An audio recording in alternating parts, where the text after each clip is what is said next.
हाय, मेरा नाम तरुण है।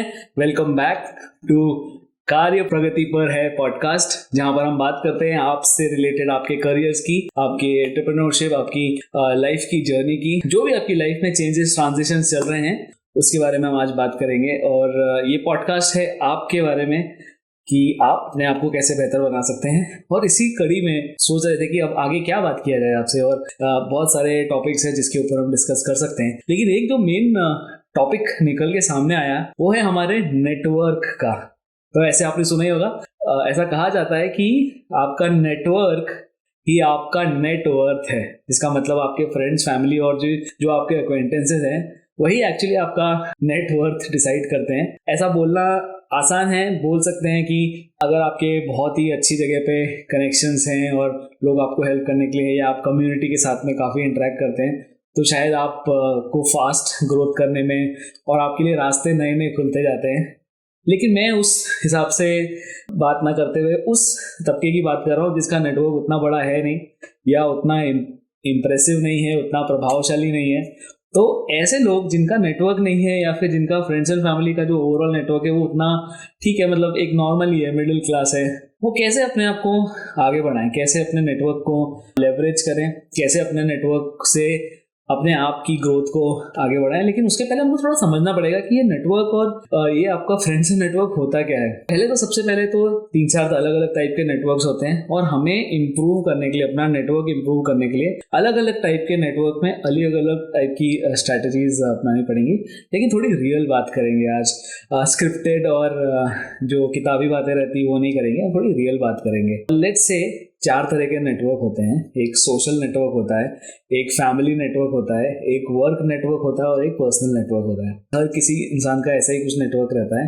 तो जो आपका सोशल नेटवर्क रहता है, जिन लोगों को आप जानते हैं, जिन लोगों के साथ में आप डे टू डे इंटरेक्ट करते हैं, चाय वाला हो गया, आपके जो न्यूज़पेपर आपको देने वाला होता है वो हो गया, इस तरह के जो डे टू डे इंटरेक्टिव वाले जो आपके लोग हैं वो आपके सोशल नेटवर्क में आते हैं, जबकि जो आपके साथ में उन्हें डेली बेसिस पे काम करते हैं, आपके साथ में इंटरेक्ट करते हैं। फिर दूसरा नेटवर्क होता है जो आपका फैमिली नेटवर्क होता है। फैमिली नेटवर्क से मतलब हो गया कि आपके ताऊ जी, आपके चाचा जी, आपके मामा, आपकी मम्मी के साइड के लोग, आपके फादर के साइड के लोग, आपके कजिन्स के रिश्तेदार, रिश्तेदारों के रिश्तेदार, और रिश्तेदारों के रिश्तेदारों के रिश्तेदार, और जो first relation, second relation, third relation, fourth relation, ऐसे जो स्टेजेस में हमारे साथ में हमें जानते हैं और जिन्हें हम जानते हैं।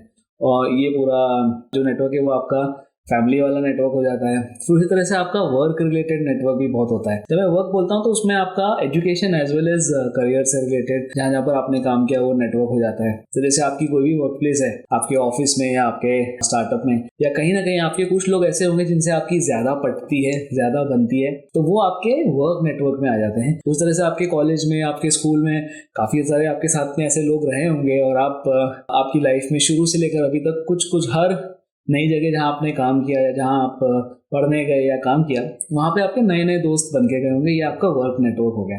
इस सब के अलावा भी एक पर्सनल नेटवर्क भी होता है कि हमारे शायद कॉलोनी में हम क्रिकेट खेलते होंगे, वो अपने दोस्त कुछ बन गए, या फिर कहीं ट्यूशन के लिए जाते थे वहाँ पे कुछ दोस्त बन गए, या फिर आप कहीं रोज कम्यूट करते हो तो हो सकता है मेट्रो में या लोकल में या बस में आपके कुछ दोस्त बन जाए, या फिर कहीं खेलने जाते हो, कुछ भी, मतलब कहीं पे भी आपके ऐसे दोस्त बन सकते हैं।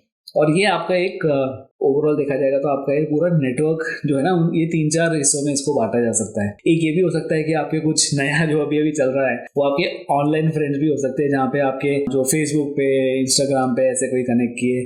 तो इन सब अलग अलग तरह के नेटवर्क्स का अलग अलग पर्पस होता है लाइफ के अंदर, और ये नेटवर्क ना कम ज्यादा होते रहते हैं। जैसे कि आपका पर्सनल नेटवर्क है, अगर आपकी शादी नहीं हुई है तो आपका पर्सनल नेटवर्क रहता है आपके पेरेंट्स और आपके मम्मी पापा और उनसे रिलेटेड नेटवर्क। जैसे आपकी शादी हो जाती है तो आपके पेरेंट्स के अलावा आपके ससुराल का नेटवर्क भी आपके साथ जुड़ जाता है, और उनका अपने आप में एक दुनिया अलग होती है, जिसमें बहुत कम ऐसा होता है कि कॉमन फ्रेंड्स रहे, लेकिन काफी सारा वो भी नेटवर्क हो जाता है। तो ये सब जो नेटवर्क्स होते हैं ये अल्टीमेटली हमें कहीं ना कहीं हमारी थॉट प्रोसेस को शेप करते हैं, और वहीं इस नेटवर्क का पॉजिटिव और नेगेटिव इफेक्ट सामने आने लग जाता है और हमारे करियर पे वो कैसे इफेक्ट करता है वो हम देख सकते हैं। तो हमें पता है बहुत सारे लोग क्रिटिसाइज भी करते हैं, बहुत सारे लोग सपोर्ट करते हैं, बहुत सारे लोग ये बोलते हैं कि आप आगे बढ़ो, हम आपके साथ हैं, हम सपोर्ट कर रहे हैं। बहुत सारे लोग ये भी बोलेंगे कि अरे भाई क्या कर रहा है, अपनी लाइफ खराब मत कर। इन सब से आपको इन्फ्लुएंस नहीं होना चाहिए। तो जब आप ऐसे नेटवर्क की बात करते हैं ना, जैसे जो रिसर्च बताती है और जो स्टडीज में लोगों ने देखा है कि आपका नेटवर्क सबसे ज्यादा आपको तब प्रभाव करता है जब आप आपके करियर के अंदर, आपके जॉब से रिलेटेड आपका पूरा नेटवर्क जो है उसमें से भी कुछ पॉकेट्स होती हैं जो बहुत आपके ऊपर इन्फ्लुएंस करती हैं। जैसे सबसे ज्यादा इन्फ्लुएंस आपको ना आपके फादर करेंगे, ना आपकी मदर करेंगी, ना ही आपके डायरेक्ट रिलेटिव्स करेंगे। आपको सबसे ज्यादा इन्फ्लुएंस जो करते हैं वो पहली चीज आपके फ्रेंड्स, जो आपके दोस्त हैं जिनको आपने चुना है। तो ऐसे नेपोलियन बोनापार्टे और ऐसे पता नहीं कौन कौन से लोग हैं जिन लोगों ने, बड़े बड़े ऑथर्स ने से एक किसी ने लिखा था ऐसा, friends are made but relatives are born. तो रिलेटिव जो है वो तो खैर मतलब बस पैदा हुए हैं, आपकी किस्मत है, अगर अच्छे मिल गए तो आपकी किस्मत है कि बुरे मिल गए। तो 99% अगर आप एक मिडिल क्लास फैमिली से आते हैं तो आपके जो रिश्तेदार हैं वो ऐसे ही हैं, मतलब ठीक है, जो जिसको हम बोलते हैं कि रिश्तेदार होते हैं।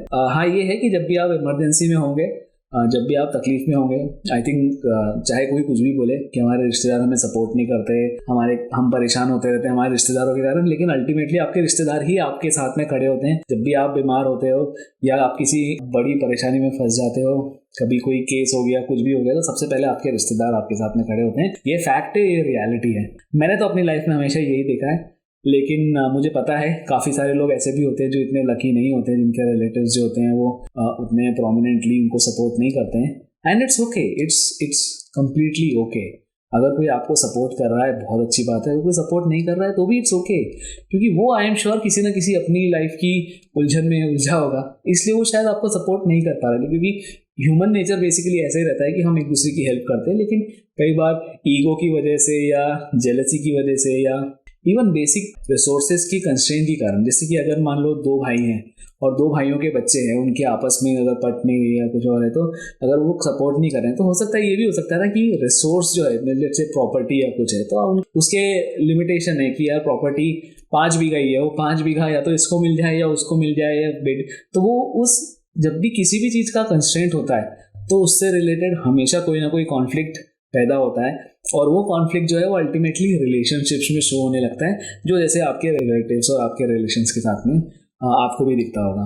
तो जब हम ये रिलेटिव्स की बात करते हैं तो मैं बहुत ज़्यादा पॉजिटिव नहीं रहता हूँ इस चीज़ को लेके कि उससे आपके करियर में कभी कुछ फ़ायदा मिलेगा, क्योंकि एक रिलेटिव आपको हमेशा एज अ राइवलरी की तरह ही देखेगा। एक रिलेटिव हमेशा यही देखेगा या देखेगी कि अगर आप उनसे बेटर हो जाते हैं तो आप उनके परिवार में जो इंटरनल जो डायनामिक्स हैं वो थोड़े से डिसरिस्पेक्टेड हो सकते हैं। तो डिस्कनेक्ट होने के कारण से वो उसको थोड़ा सा ऐसा रहता है लोगों के साथ में, और ऐसा फील होता है उनको। तो रिलेटिव से तो मैं बहुत ज़्यादा उम्मीद नहीं रखना चाहिए। तो फिर बात आती है अपने स्कूल कॉलेज वर्क वाले फ्रेंड्स और सर्कल्स की। तो यस, वो बहुत इंपॉर्टेंट है, बहुत प्रोमिनेंट है, हमारे ऊपर बहुत इफेक्ट करते हैं, और उनसे हमारी सोच भी शेप अप होती है, हमारी पर्सनालिटी भी उनसे शेप अप होती है, और कहीं ना कहीं वो कंप्लीटली उनके इन्फ्लुएंस में होते हैं। तो वो चीज़ जो है, इसलिए हमेशा हमें चूज करना चाहिए कि हम थोड़े अच्छे बच्चों को के साथ में रहें। संगत का बहुत बहुत केयरफुल रहना है। अगर आप अभी इस पॉडकास्ट को देख रहे हैं और अगर आप स्कूल में हैं, कॉलेज में हैं, तो आपको एक चीज़ का बहुत ध्यान रखना है कि बहुत सारी दोस्तियाँ ऐसी होती हैं जिसमें कुछ ऐसी इरिवर्सिबल चीज़ें हो जाती हैं, या ऐसी संगत होती है जो ऐसी कुछ जगह पे पहुंच जाती है जहाँ से वापस आना मुश्किल नहीं है। जैसे फॉर एग्जाम्पल, अगर आप ऐसे किसी पर्सन की संगत में हैं जो ड्रग्स से रिलेटेड कुछ ड्रग्स के उसमें पड़ा हुआ है, या फिर किसी इलीगल किसी काम में पड़ा हुआ है, तो वहाँ से वापस आना आपके लिए इम्पॉसिबल हो जाएगा। और ड्रग्स तो ऐसी चीज़ है, आपको भी पता है कि एक बार आपको सिर्फ एक ट्राई करने की ज़रूरत है। अगर आपने इवन एक बार भी ट्राई भी कर लिया तो आपके chances of getting addicted are through the roof. होना ही है एडिक्ट। तो इवन आपको रोकना अपने आप को बार बार लेने से नहीं है, आपको अपने आप को रोकना है पहली बार लेने से। वही सबसे बड़ा आपका रिस्पॉन्सिबिलिटी है, अपने लिए और अपने पेरेंट्स के लिए भी, कि कभी भी इन सब चीज़ों में नहीं पड़ना। अगर कोई आपका फ्रेंड आपको ऑफर करता है कि नहीं आप एक बार ट्राई करो, बहुत अच्छा लगता है, बहुत सही रहेगा, बहुत सही ट्रिप आएगा और बहुत ही अच्छी चीज़ें, ऐसा कोई अगर आपको चीज़ें ऐसे एनकरेज करता है तो आप बोलो भाई मैं पहली बार ही नहीं लेना चाहता, पहली बार ले लिया तो फिर मैं रोक नहीं पाऊंगा, इसलिए बेटर है कि मैं इस चीज़ को अवॉइड करूँ। तो और ऐसे पर्सन से जितनी जल्दी आप दूरी बना लो उतना आपके लिए अच्छा है, क्योंकि नेक्स्ट टाइम अगर मेरे को ऐसा कोई किसी ने ऑफर किया और ऐसा कभी बोला कि यार तू ये चीज़ ट्राई करके देख या वो ट्राई करके देख, मैं लिटरली उसके बाद से मैंने आज तक उस बंदे से या उस ग्रुप ऑफ फ्रेंड से बात नहीं करी है। I just cut them of from my life. और ये आपको भी करना पड़ेगा, क्योंकि अगर आप ऐसा नहीं करोगे तो कहीं ना कहीं वो इन्फ्लुएंस वापस आएगा। वो एक बार में ट्राई करके नहीं छोड़ते हैं, दूसरी बार भी ट्राई करेंगे, तीसरी बार भी ट्राई करेंगे। वो तब तक ट्राई करते रहेंगे जब तक आप उसकी बात नहीं मान ले और एडिक्ट ना बन जाए। जिस तरह से जितनी जिद मैं आपको कह रहा हूँ कि आप अपने करियर और बिजनेस को इम्प्रूव करने में लगाओ, उतनी ही जिद वो भी पकड़ चुके हैं आपको बिगाड़ने की। तो आपको उनसे अवॉइड करना है और उस सर्कल से कम्प्लीटली दूर रहें, कम्प्लीटली अवॉइड करें, तो आपके लिए बेटर रहेगा और आपके लिए अच्छा है। ऐसे और उनको ऐसे रिप्लेस करने के लिए ना आप अच्छे ऐसे फ्रेंड्स ढूंढो जिनको रियलिटी का पता हो। तो जैसे हम जब भी इस तरह के जब भी अगर हमारे पास चॉइस है कि रिलेटिव्स तो बॉर्न है, लेकिन हम फ्रेंड्स को अपने हिसाब से चूज कर सकते हैं और अपनी पसंद का फ्रेंड चूज कर सकते हैं, तो क्यों ना हम अच्छे फ्रेंड्स चूज करें।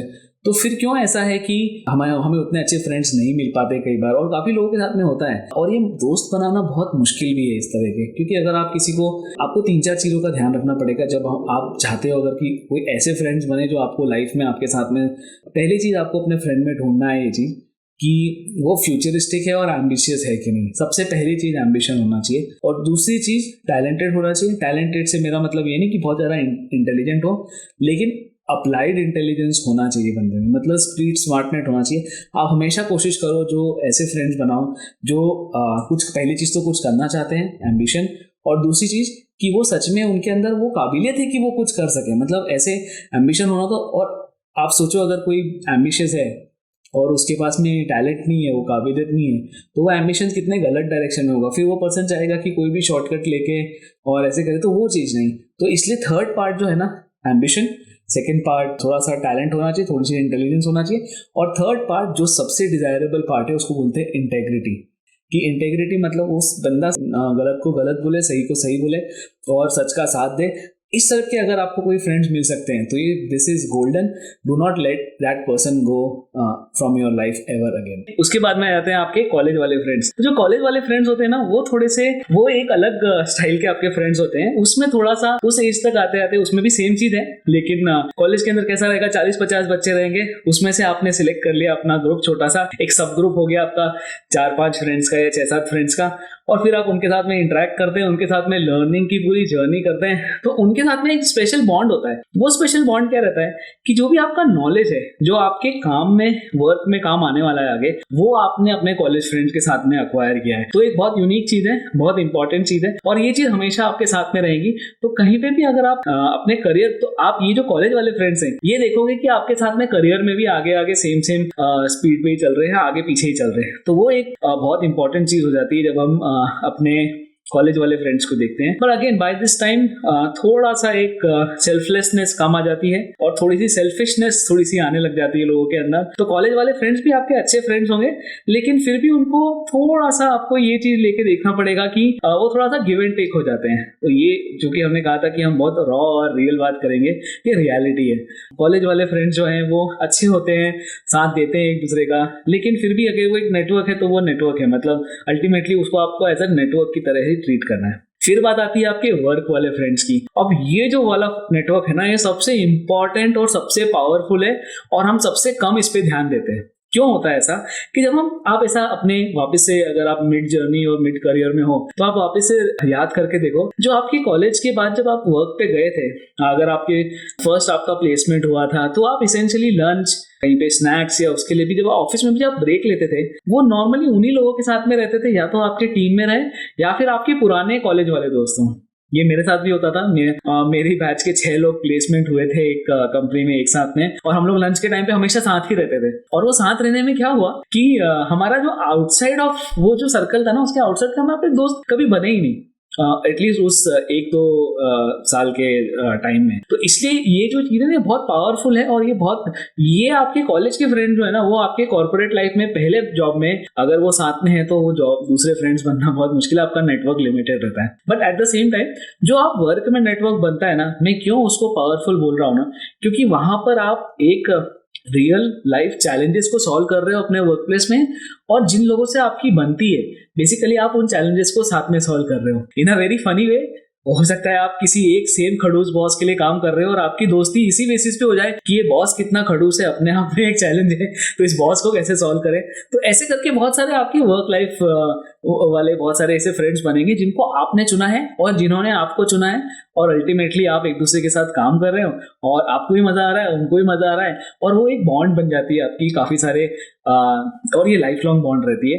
But at the same time ये भी एक बहुत पावरफुल नेटवर्क है, इसको हमेशा साथ में रखना चाहिए। मैं अपने जहाँ जहाँ पर भी काम किया है वो सारे कलीग्स को मैं अभी right now I have to thank them for first of all being my colleagues. और जो मेरी गैंग के लोग थे, हर कंपनी में मैंने जाके अपनी एक अच्छी खासी सॉलिड रेपुटेशन वाली और रेपो वाली लोगों से बनाई है। काफ़ी लोग से मैंने इंटरेक्ट किया है और मैं भगवान को थैंकफुल मानता हूँ कि मुझे ऐसे कलीग्स मिले जिन्होंने मेरी हर गलती को कहीं ना कहीं एक सुधारने में भी हेल्प करी है। पहली चीज़ तो आइडेंटिफाई करने में हेल्प करी है कि भाई तू ये गलत कर रहा है, और दूसरी चीज़ जब मैं गलती हो गई तब उन्होंने ये भी बताया कि उसको कैसे इम्प्रूव करें, कैसे उससे मैं कैसे आगे बढ़ सकता हूँ। क्योंकि ज़्यादातर उसमें से कुछ कलीग ऐसे थे जो पहले से काम कर रहे थे, अब उन्हें पता है वहाँ का तौर तरीका कैसा है, उस कंपनी में कैसे काम होता है, तो उन्होंने बहुत गाइड किया। अभी भी like they are all life long friends. और बेसिकली जब हम अपने करियर के आखिर में होते हैं या जब हम टुवर्ड्स द एंड आने लगते हैं, मैं तो अभी शुरुआत में हूँ, आप भी अपनी शुरुआत में ही हो, लेकिन जब आप 55, 60, 65 साल की एज में जाओगे तब यही आपकी एक्चुअल दौलत है जो आपने कमाई होगी। कि जब वहाँ पे आपने काम किया, जिन लोगों के साथ में आपने काम किया उनको आपने कितना सपोर्ट किया, और एज अ टीम मेंबर आप कितना उनके लिए वैल्यूएबल एसेट बन गए ना, वो ही आपकी असली दौलत है। बाकी और तो आप पैसा वैसा तो सब चलता रहेगा, लेकिन this is very important. So this is where you have to be very honest and truthful about the network and the journey also with them. तो उनको अपने साथ में लो, ये आपका नेटवर्क का बहुत बड़ा पार्ट होता है। और यही पार्ट पावरफुल इसलिए और भी होता है कि जैसे अगर मान लीजिए मैं अभी काम कर रहा हूँ किसी बैंक में और XYZ किसी बैंक में काम कर रहा हूँ, मैं छोड़ के कहीं और चला गया उसको काम करने के लिए, और जो मेरे कलीग्स थे जिनके साथ में मैंने बहुत अच्छी रैपो बनाई, जिन्होंने मेरे साथ काम करा हुआ है, उनको पता है कि मैं कैसे काम करता हूँ, उनको पता है मैं क्या प्रॉब्लम सॉल्व कर सकता हूँ, उनको पता है मेरी क्या इंटेलिजेंस लेवल और क्या स्किल सेट है। तो जब वो जो वहां से छोड़ के किसी और कंपनी में जाएंगे और वहां पर उनको कोई ऐसा काम दिखेगा जिसमें रिक्वायरमेंट होगी किसी पर्सन की जो मेरे से मैच करता हो, तो आपको लगता है वो मुझे कांटेक्ट करेंगे? डेफिनेटली करेंगे। और यही जो है वो रेफरल का बेसिस बनता है कि मैं जो बोल रहा हूँ ना कि आपको कहीं पे भी अगर जॉब चाहिए और ये जो एडवर्टाइज नहीं होती ज्यादातर जॉब ओपनिंग्स, तो ये जो ओपनिंग्स एडवर्टाइज नहीं हो रही है आप तक कैसे पहुंचेगी? ये ऐसे ही किसी नेटवर्क के थ्रू कोई ना कोई आपका साथी होगा, कोई ना कोई पुराना चाहने वाला होगा जो बोलेगा कि भाई यहाँ पे काम है, तू आके कर ले, अच्छा है, तुझे मजा भी आएगा, तेरी स्किल सेट भी अच्छी है। और कहीं ना कहीं वो हमारे बिहाफ पे वो खुद भी डिसाइड कर लेते हैं कि नहीं ये बंदा सबसे फिट रहेगा, उससे ज्यादा और क्या चाहिए। यही तो नेटवर्क का असली पर्पस है। फिर हम आते हैं एक नेक्स्ट टाइप ऑफ नेटवर्क में जिसको हम लोग बोलते हैं पर्सनल नेटवर्क। तो पहला हमने देख लिया कि एक फैमिली वाला नेटवर्क हो गया जो रिश्तेदार हैं, दूसरा आपका एजुकेशन नेटवर्क, तीसरा आपका सोशल वाला नेटवर्क जिनसे आप इंटरेक्ट करते हैं, चौथा आपका नेटवर्क हो गया जो आपका वर्क वाला नेटवर्क है जो कि बहुत पावरफुल है अपने आप में। वर्क वाले नेटवर्क में एक बहुत इंपॉर्टेंट बात है जो मैं मिस कर गया, वो इंपॉर्टेंट बात यह है कि नेवर बर्न योर ब्रिजेस। ये आपको कोई नहीं बोलेगा, आपको सब यही बोलेंगे कि अरे छोड़ रहा है ना, छोड़ दे, क्या होता है, जाने तो, कोई नहीं। Never burn your bridges. मैंने कितनी बार अपनी लाइफ में कुछ लोगों के साथ में ब्रिजेस बर्न किए, मैं भी ह्यूमन हूँ और हम सब होते हैं कहीं ना कहीं, बट आप बनते कोशिश अगर हो सकता है तो प्लीज अवॉइड दिस थिंग कि आप किसी भी कंपनी को छोड़ के दूसरी कंपनी में जा रहे हैं उस कंपनी के ब्रिजेस को बर्न मत कीजिए। मतलब कि एक कम्युनिकेशन हमेशा ओपन रखिए, हमेशा अच्छे नोट पर ही छोड़िए और हमेशा एक पॉजिटिव नोट पे ही अपने रिलेशनशिप्स को एंड कीजिए, गुड बाय करिए, क्लोजर प्रॉपर होना चाहिए, ताकि कभी भी आपको फ्यूचर में घूम फिर के यू टर्न लेके अगर उस जगह पे आना पड़ा या उस जगह पे या उससे रिलेटेड किसी ना किसी पर्सन से कनेक्ट करना पड़ा तो आप उस टाइम पे शर्मिंदा नहीं होंगे, आपको हेजिटेशन नहीं होगा। आप अगर गुड टर्म्स पे हो तो डज नॉट मैटर कितने टाइम बाद आप किसी को वापस अप्रोच कर रहे हो, वो पर्सन जरूर आपकी हेल्प करेगा। और यही नेटवर्किंग का नियम है, it is all about give and take. आप कुछ ना कुछ देंगे अपनी तरफ से, not necessary to that person, आप किसी और की हेल्प करिए, कोई और आपकी हेल्प करेगा। Networking is about that only, और आपको उसका ध्यान रखना है, उसमें आगे बढ़ते जाना है। तो हम आते हैं अपने अगले टाइप के बारे में जो कि हम बोलते हैं, जिसको बोलते हैं पर्सनल वैल्यू वाले जो आपके फ्रेंड्स होते हैं, पर्सनल सर्कल वाले फ्रेंड होते हैं। अब ये जो फ्रेंड होते हैं ना, ये भी अच्छा खासा एक सर्कल होता है, लेकिन ये सर्कल ना थोड़ा सा अजीब और वाहियात होता है। मैं तो बहुत गाली देता हूँ इस सर्कल को, क्योंकि ये वाला सर्कल जो है ना, इसी ने मुझे बिगाड़ा है। ये फ्रेंड्स ऐसे होते हैं जब आप कॉलेज या कहीं भी आपसे कहीं पे भी टकरा जाएंगे, किसी ना किसी जगह पे आपसे मिल जाएंगे और जीवन भर आपके साथ में लगे रहेंगे। एक कहावत है, उसमें कैसा क्या होता है कि दो दोस्त रहते हैं, एक दोस्त रहता है जो हमेशा कुछ उसके साथ कुछ ना कुछ गलत होता रहता है, तो दूसरा दोस्त जो रहता है वो हमेशा उसका साथ देता रहता है। तो ये जो दूसरा दोस्त है उसको बोलता है, यार देख, जब तेरा घर टूटा मैं तेरे साथ था, मैंने लाइफ लॉन्ग तेरा साथ दिया है। जब तेरे वाइफ से तेरा झगड़ा हो रहा था मैं तेरे साथ था, जब तेरे पेरेंट ने तुझे घर से निकाल दिया मैं तेरे साथ में था, जब तेरे साथ जब भी कुछ गलत हुआ है मैं तेरे साथ ही रहा हूँ। तो देख, मैं तेरा सच्चा दोस्त हूँ और हमेशा मैं तेरे साथ ही रहूंगा। तो जो पहला दोस्त है वो ये बोलता है, भाई मैं तेरे हाथ जोड़ता हूँ, प्लीज अब से मेरे साथ मत रहे, क्योंकि तू ही मेरे जीवन की पनौती है, तू तेरे कारण ही मेरे लाइफ में जो भी हो रहा है ना, तू ही वो ट्रिगर है जिससे भगवान बोल रहे हैं कि इसको पनिश करो, इसके साथ है ना ये, इसको पनिश करो। तो ऐसे कुछ दोस्त भी आपको मिल जाएंगे। लेकिन ऐसे जो दोस्त रहते हैं ना वो थोड़े से जैसा मैं बोल रहा था वाहियात होते हैं, लेकिन इनकी बहुत जरूरत है आपको। आप इनके बिना नहीं रह सकते, आप सरवाइव नहीं कर पाओगे, आप आगे नहीं बढ़ पाओगे, आप एक कदम नहीं चल सकते ऐसे दोस्तों के बिना। और जैसे मैंने हर स्टेज में बताया ना कि वर्क में, एजुकेशन में, हर जगह आपके चार पांच फ्रेंड्स होंगे। यहाँ पर 4-5 नहीं होंगे आपके, यहाँ पे मैक्सिमम एक या मतलब मिनिमम एक या दो, मैक्सिमम दो, या अगर आप बहुत ही लकी हो तो ऐसे 3 दोस्त मिल जाएंगे। मेरे ऐसे 2 ही दोस्त हैं, मैं उनको बहुत गाली देता हूँ और लेकिन उनको बहुत प्यार भी करता हूँ, उनके बिना नहीं रह सकता। और ये जो दोस्त है ना, ये इतने ज्यादा ऑब्जेक्टिव है और ये इतने ज्यादा मेरी आत्मा में घुसे हुए हैं, जैसे आपके साथ भी होगा, कि इनको सब कुछ पता है, इनको मेरी लाइफ के बारे में सब पता है। मेरा बचपन कैसा था, मेरी जवानी कैसी थी, मेरे इनिशियल करियर कैसा था, मैंने कब ठोकर खाई, कब मैंने अच्छा रहा, कब, सब इनको पता है। जैसे परछाई होती है ना, ये परछाई होते हैं, तो आप कभी भी अपनी परछाई से अपना पीछा मत छुटाइए, हमेशा अपनी परछाई को एम्ब्रेस कीजिए, क्योंकि जब आप गिरेंगे तो आप अपनी परछाई के ऊपर ही गिरेंगे। whenever you fall, whenever you are unsuccessful, आप सिर्फ ऐसे लोगों के आसपास जाने वाले हैं जिन्होंने आपका इस तरह से साथ दिया। तो ये वाले दोस्त तो मैं बिल्कुल मजाक में उनको कुछ भी बोल सकता हूँ, और वो कभी बुरा भी नहीं मानते हैं, कभी उनको मतलब गाली भी दे दी, कुछ भी कर दिया, वो नहीं मानते, वो भी मुझे पूरे टाइम ऐसे ही बात करते हैं। और अगर 2 दोस्तों के बीच में गाली गलौज नहीं हो तो वो कोई दोस्ती है? आप गिनोगे उसको दोस्ती? नहीं गिनोगे, नहीं, मान ही नहीं सकते। तो ये वाला जो सर्कल है ना, ये आपको आगे बढ़ाएगा। मेरे ऐसे ही एक दोस्त ने मुझे, जब मैं एचआर से प्रोडक्ट मैनेजमेंट में शिफ्ट करना चाह रहा था, ऐसे ही एक दोस्त की कंपनी में कहीं कुछ उसको नॉलेज हुआ कि ऐसा ऐसा कर सकते हैं, तो उसने बोला, यार अपन जाएंगे ना, अगर प्रॉपर बिजनेस प्लान बना के जाए ना तो वहां पे अपना काम हो सकता है। और हम वहां गए, हमने प्रिपेयर किया, उसने बहुत मदद करी, और आज मैं उसी कंपनी में हूँ। मैं जो जानते हैं वो जानते हैं मैं किसकी बात कर रहा हूँ, लेकिन ये सच है। तो दुनिया ऐसी चलती है, आप को किसी का कंधा बनना है और आपका भी कोई रहेगा जो आपका हमेशा कंधा और सहारा रहेगा। These people have your back, so always trust and respect them, sorry, always trust and disrespect them, क्योंकि सच्चे दोस्त है तो डिसरिस्पेक्ट करना जरूरी है, रोस्टिंग करना जरूरी है। एक last bonus type of network में आपको बताता हूँ, ये आपको किसी ने नहीं बताया होगा लेकिन मैं ही बताऊंगा आज आपको। एक जब होता है ना, जब आप कहीं ना कहीं, ये पर्सनल नेटवर्क में आता है लेकिन वो बहुत यूनिक वाला पर्सनल नेटवर्क है। तो आपने सुना होगा कि आप, जिसे कभी आप भी अगर स्ट्रगल से गुजर रहे हैं और कोई और भी ऐसी स्ट्रगल से गुजर रहा है, और जब आप स्ट्रगलिंग के दिनों में हो ना, जिसको हम हिंदी उर्दू में बोलते हैं मुफलिसी के दिन। मुफलिसी का मतलब यही होता है कि आपके पास में कुछ भी नहीं है, आप बिल्कुल lowest part of your life में है। तो आप देखोगे कि उसके आसपास भी कुछ लोग ऐसे ही हैं जो लोएस्ट पार्ट ऑफ लाइफ में है। बहुत सारे लोग मिलेंगे आपको ऐसे। और कहीं ना मुझे बहुत सच्ची दोस्तियां मिल गई उस स्ट्रगल के दौर पे। एक जब मैं बता रहा था कि जब मैं शुरू में दुबई आया था और सच में बहुत स्ट्रगल के दिन थे, शुरू के एटलीस्ट कुछ महीने तो बहुत ही स्ट्रगल के दिन थे। तो उस टाइम पे एक मेरे साथ में रहते थे, एक सर थे, और काफी उनकी भी लाइफ बहुत स्ट्रगल में चल रही थी। और मैं तो नया आया था, तो मुझे तो पता ही नहीं था कि स्ट्रगल की डेफिनेशन क्या होती है। और उनके साथ जो मेरे शेयर्ड स्ट्रगल के कारण जो एक दोस्ती डेवलप हो गई ना, वो आज भी, मैं अगर वो कहीं भी पहुंच गए हैं अच्छी जगह पे, मैं भी कहीं और पहुंच गया हूँ, लेकिन वो जो दोस्ती है ना, और वो जो दिन हमने साथ में देखे ना, जिसमें घोर निराशा थी, घोर तकलीफ थी, सब कुछ अच्छा नहीं चल रहा था, और कुछ भी हम करने जाते थे और उल्टा ही हो जाता था, तब भी उसमें भी एक दोस्ती का एक फूल पनप गया। और आज भी हम लोग बहुत अच्छे दोस्त हैं, और वो मेरा नेटवर्क के बहुत इंपॉर्टेंट पार्ट है। मैं कहीं भी आगे बढ़ता हूँ, मुझे पता है कि जब मेरे हाथ में मौका होगा मैं उनको आगे बढ़ाने की कोशिश करूंगा, मुझे पता है उनके हाथ में मौका रहेगा तो वो मुझे आगे बढ़ाने की कोशिश करेंगे। और यही नेटवर्क का, जैसे मैंने बताया, पहला उसूल है, give and take, give more you will receive much मोर।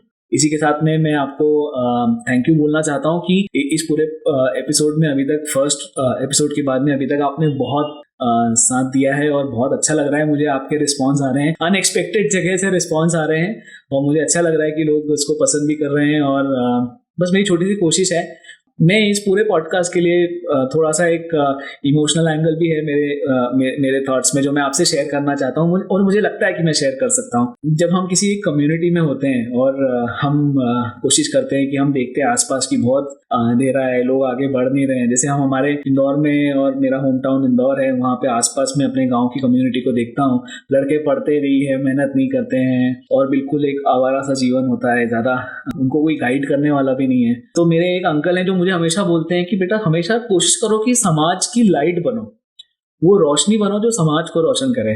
और वही अंकल ये भी बोलते हैं, क्योंकि वो अम्बेडकर जी को भी बहुत फॉलो करते हैं और उन्होंने मुझे बुद्ध धर्म से भी रिलेटेड काफ़ी दार्शनिक चीज़ें बताई हैं, मैंने सीखी हैं उनसे बहुत सारी चीज़ें। तो वो भी मुझे ये चीज़ बहुत अच्छी लगी कि एक दिया ही काफ़ी है पूरे अंधेरे के लिए। बोले कितना ही घना और घनघोर अंधेरा क्यों ना हो, एक सिंगल दिया भी आप लगा दोगे ना तो वो उस अंधेरे को परास्त कर सकता है, उसको हरा सकता है। और मेरी कोशिश वही है कि मैं वो एक दिया बनूं। आप भी उस दिए में एक हेल्प करो इस वीडियो को वायरल करके, ताकि ये ज़्यादा से ज़्यादा लोगों तक पहुंचे और किसी तरह से वो उम्मीद तो जगाएं यार कि कुछ कर सकते हैं। हमेशा याद रखिए, भारत में कार्य प्रगति पर है। Thank you.